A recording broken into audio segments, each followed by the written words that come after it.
I'm Ken LeBrun. I'm the owner of Revolution-Green.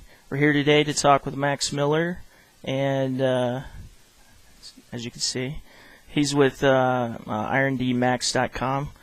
He's been replicating some Stanley Meyer's technology, and seems to be progressing further than anybody else we've been able to find.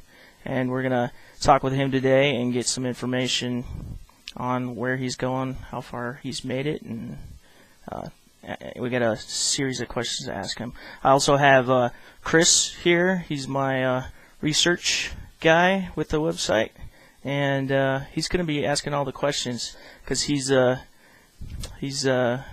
the most knowledge in the HHO area. So I'll go ahead and give it off to Chris here. I first started hearing about HHO. My father was really into the Stanley Myers thing, at least bringing it up from time to time that there is this guy that was running a car on water. So once I started looking into the free energy field, of course HHO comes along quite often, and people are making some outrageous claims, and there's a lot of people claiming to have replicated Stanley Meyer's work. And in all actuality, a lot of that turned me off to HHO. I would still check out the videos from time to time just to see if these guys could actually pull off what they were talking about. And it wasn't until I came across Max Miller, Iron D Max on YouTube, that actually made me stop and watch and realize this guy's onto something. So we approached Max about, what do you think, Max, about a month ago? Asking him if he would do an interview. I don't think it was quite a month ago, but yeah. Maybe 3 weeks. Good. Yeah. I'm an old man. I forget a lot of stuff.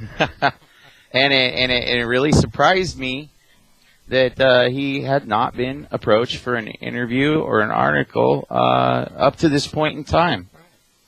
And so that's well, my first question we'll start off with here is how come you haven't had any articles or interviews up to this point in time? Well, really, I don't know. But when I first started doing this, I figured, I'd start posting on YouTube, and all kinds of people would want to help out and join in. But I got more people telling me about Ohm's law and it won't work, or it won't last, or it's impossible. But it seems to me most of the free energy guys, they just all group together and they kind of interview themselves rather than interviewing some guy out in the hills somewhere. So, for people who might happen to see this that aren't familiar with the HHO or the Stanley Meyer method, could you give us a brief explanation? Yeah, basically what Stan did was he made a pulse train. The pulses went into the water, and then he put what's known as a gate on the pulse. And the gate itself will limit the amperage that will flow, because generally when you give power to electrodes in the water, the amps want to just keep climbing. So what it looks like Stan did was he put that gate in there, and then each time he gated the signal, then it broke up the amp draw to begin with. And then obviously he kept on looking into it, and he found other ways to limit the amps. We're all familiar with the diode and the inductor on the setup. And when you put the inductor on there and you tune everything into whatever frequency it needs to be, then the volts go up and the amps go down. And you can actually see this on a meter or oscilloscope. And for sure the amps go down and the volts go up, just like he said they did. And as the volts go up, you get more hydrogen production. Huh. Now, How now does this, Stanley? I'm sorry. Now this is just standard water. Now this is no electrolyte in the water. Okay. And that'll lead me into my next question: is how does the Stanley Meyer method of gas production differ from the traditional electrolysis that what goes back as far as Faraday? How are they different as far as power consumption, solution in the water, etc.? Well, with a Faraday electrolysis, basically you have two plates. Faraday used platinum plates, and then what basically happens is between two plates you get 1 to 2 volts. And then as soon as you get up to that voltage, then it begins drawing amperage. And then the amperage just depends on how much electrolyte's in the water that causes conductivity between the two plates. Whereas what Meyer did, instead of adding something, basically battery acid to the water, instead of doing that, what he did was he just started increasing the voltage potential between the plates. And you could take any water, even distilled water, and once you raise the voltage up enough, and then the hydrogen starts to form. And then he used some basic circuitry and some inductors, and he went into figuring how to raise the voltage more. And then the hydrogen and oxygen actually evolves from voltage potential between the two plates versus amp draw. So what would you say your amp draw gets down to when it's up and running? I've had it down to 20 milliamps. Oh, nice. Wow. Yeah, like 500 volts and 20 milliamps. Nice. Yeah, because I got a mosquito here. From what I understand, your average brute force electrolysis, say like a dry cell or something like that, they're averaging around 30 to 40 amps, and I'm not familiar with the voltage. And then that the Stanley Meyer is used very, very low amps and very high voltage. Right. Am I correct? Normally with a dry cell, you're going to get about 20 to 30 amps you have a 12 volt battery, and you're going to see 20 to 30 amps before you see, like, say, 1 to 2 liters per minute of hydrogen and oxygen. And then on Meyer's work, like I said, you want the voltage to keep going up, and then, I mean, you could send, let's say, 100 volts to the cell, and then as you adjust the frequency up and down, then that 100 volts will triple or quadruple, and then the amps go down as the voltage goes up. And like I said, it's some kind of static field in between the plates. So the higher the voltage, the more hydrogen you're going to produce. Amazing. So, tell us a little bit about yourself. Who's Max Miller? You got a day job, and then after that, what got you into the Stanley Meyer method of electrolysis versus going the more popular route that everyone else seems to do with the catalysts and the brute force? Yeah, well, I grew up out in the countryside, up in the hills here in Ohio, and nothing really amazing, just a normal working guy, just like anybody else. And one day, I went to school to be a machinist in a trade school, and went to work right out of high school. 17 years old, I was out working in the machine shop, and that was around 90 or 91, I think 91. And Stan Meyer was on the news, and they were laughing about the guy that run his car on water. the people I worked with at the machine shop, they were all laughing about it. Some nut on TV says he could run a car on water, and again, I was 17 or 18, and I was sitting there, and I said, well, if you could figure out how to split it, water is just hydrogen and oxygen, and if you could figure out how to do it easily, then it would run. I mean, it's a consumable fuel that explodes. It has to run. And everybody stopped laughing, and they're like, "Yeah, you're just a dumb kid." I said, "No, someday I'm going to figure that out." Nice.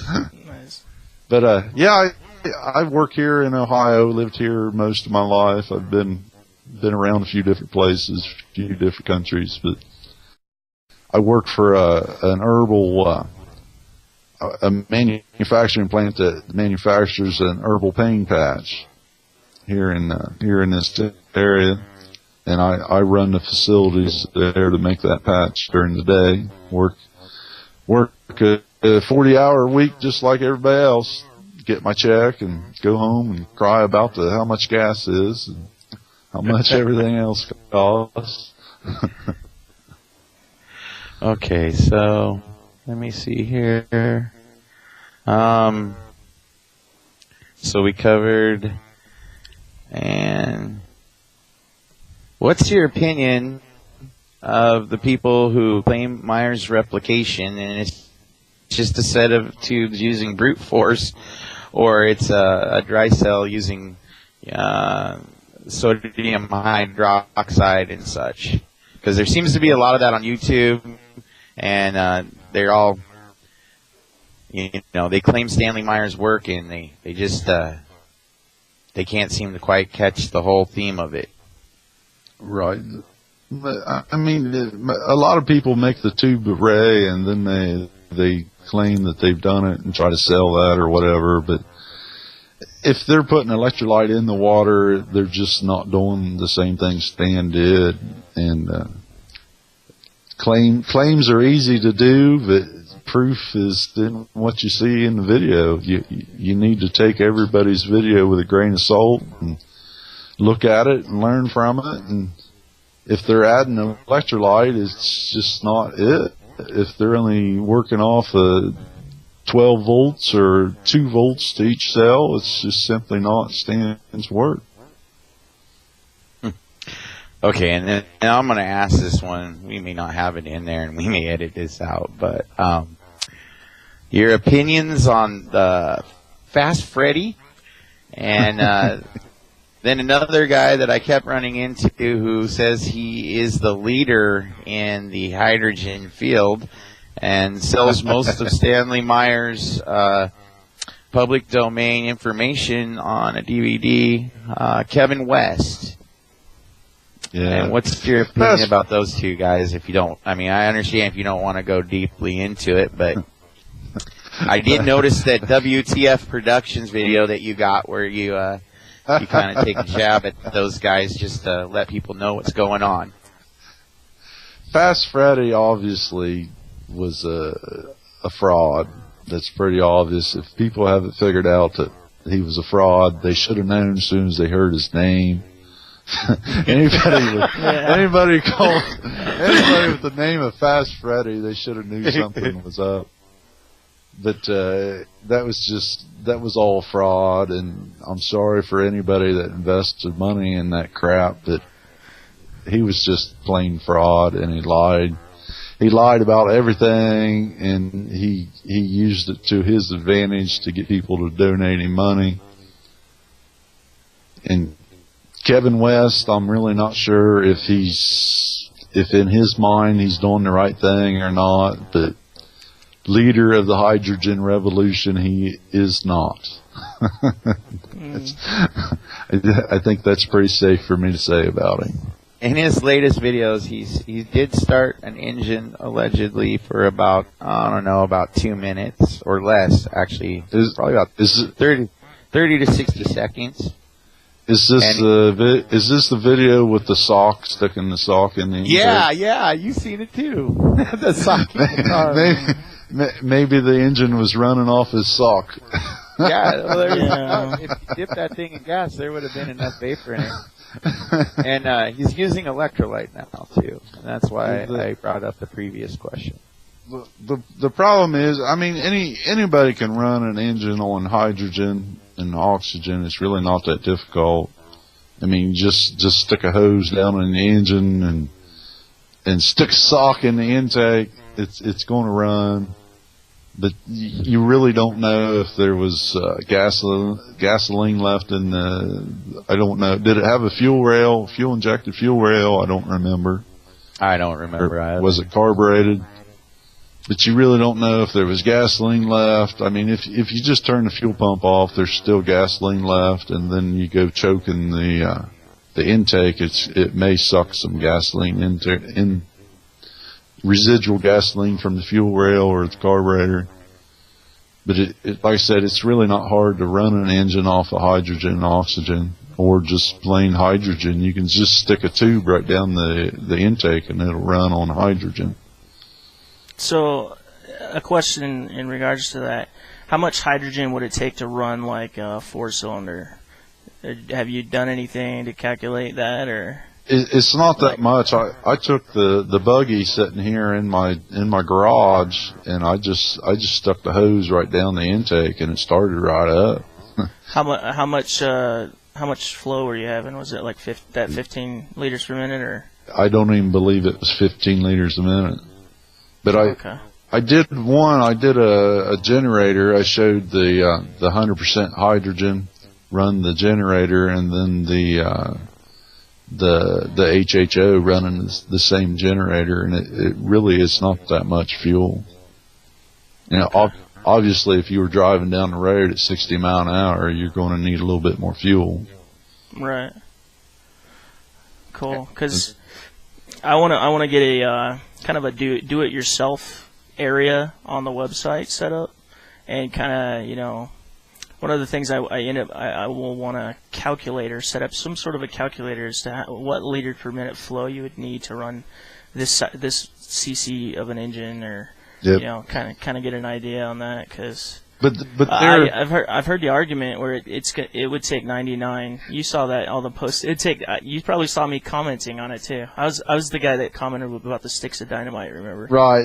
Yeah. See, So- just like I asked the guy about the dynamite and what's nitroglycerin and cordite, Yeah. gun cotton.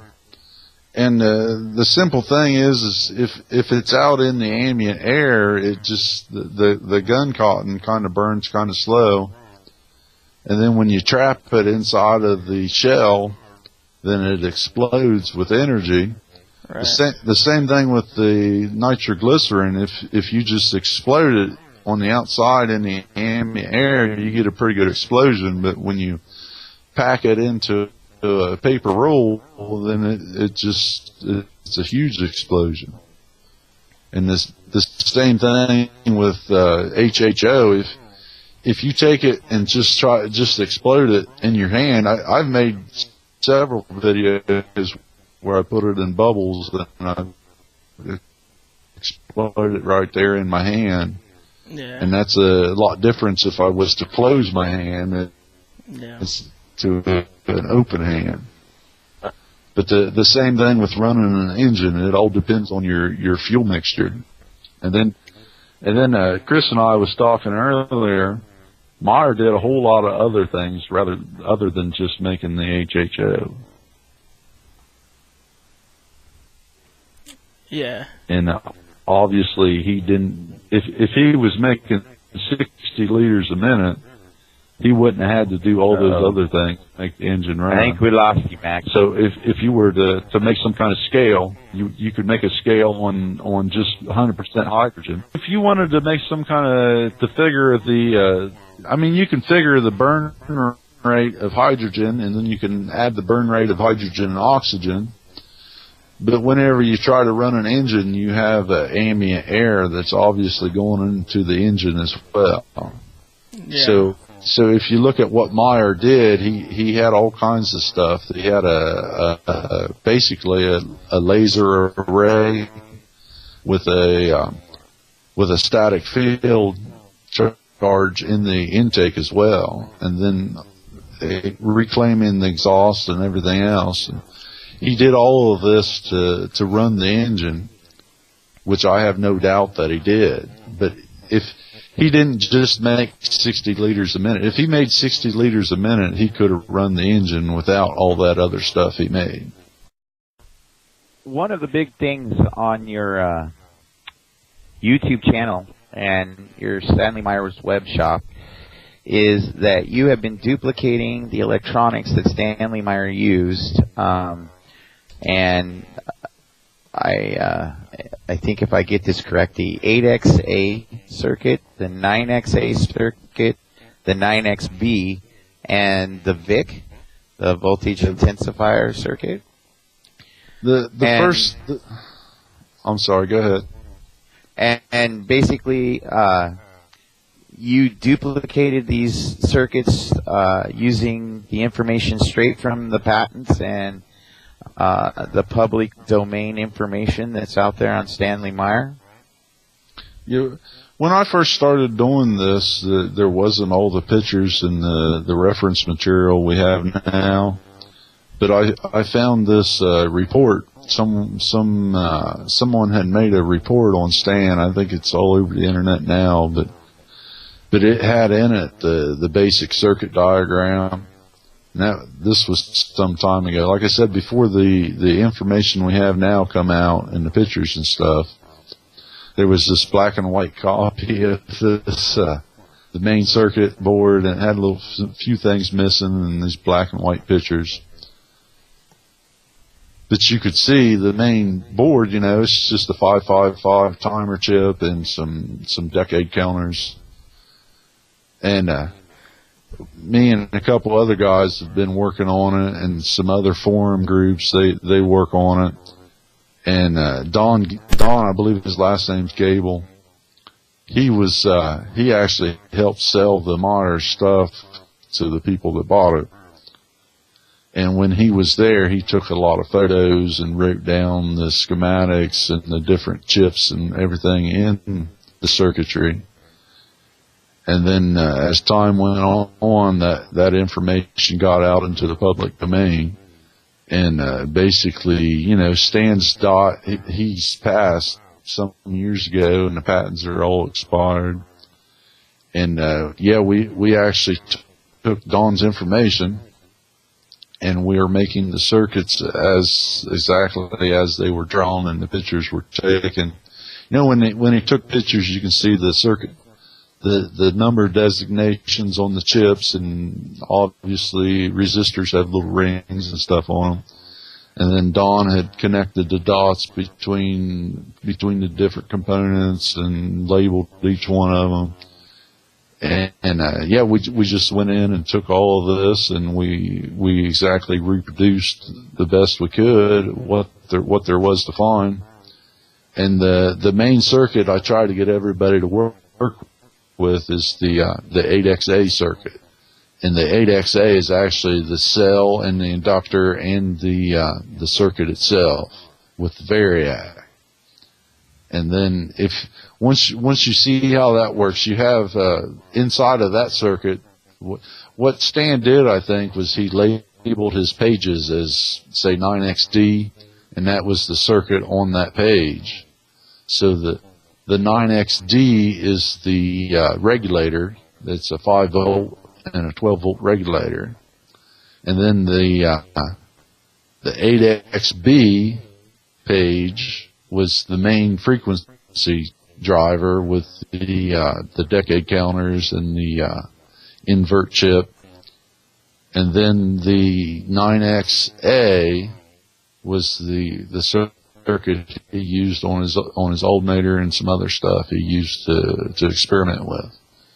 And then we took the actual circuits that are running the car that he had in the car and most likely run it with. We also duplicated those right down to every detail, and we even had them gold plated. Nice. And so, if I were to go on your Stanley Meyer web shop like tomorrow, and I just wanted to run a simple tube cell, I would want to get the 8XA, and I could run a cell just off the 8XA. Yeah, we call it, like I said, the page designation the circuit was on was the 8XB. Oh, okay. Yeah, 9XB, I'm sorry.